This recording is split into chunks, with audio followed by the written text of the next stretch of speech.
News up front at 4. Solving real-life medical problems with 3D printing. It's not something you're going to see on CBS's Pure Genius or Code Black. It's happening here at the Do Space. Lindsay is live to explain. And it's really cool to just see and talk and hear what some very innovative things are happening right here in this room. So this is the second annual Inventathon, and all this week high school students have been taking part, and the whole idea is to solve medical problems with 3D printing. I'm here with Tim Bilecki. You are one of the event organizers. Correct, yeah. UNMC student, getting your PhD, and I mean, first, I'm already geeking out because there's so much cool stuff. It's kind of a fun event. Yeah. But before we get into some of the specifics of the 3D printing stuff we're looking at, tell me a little bit about the event.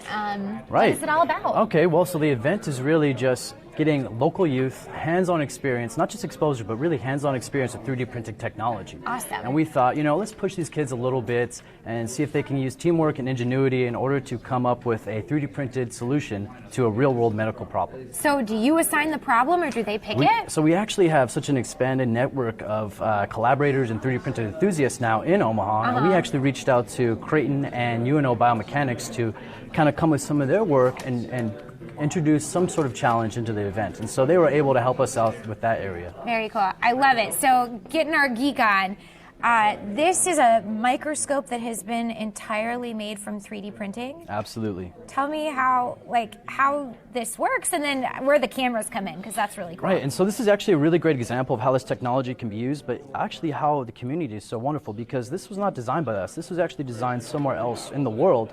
And with this community, people are actually putting these designs and making them freely available to people to tweak and modify. But it's amazing because everything you see here is actually 3D printed. And the only thing that isn't is the lenses used for this microscope. And what those lenses actually come from are these Kodak disposable cameras that we got for free behind a Walgreens. And they were happy to give us a few garbage bags full of them. You like showed up to Walgreens, like, hey, give us your old cameras. I'm sure they thought we were a little weird, but we enjoyed it. That's awesome. And it's all for medical and science advancement. Absolutely. So this is the second year.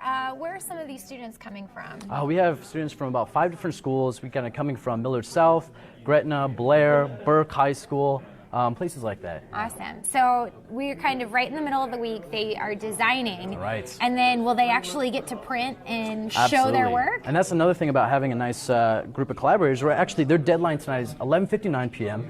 and they're going to submit it to us, and then we're going to give it to all of our collaborators throughout Omaha so they can get their designs printed in time to present on Friday for the final presentation and judging. Love it, love it. We're going to have to make sure we get some pictures from those.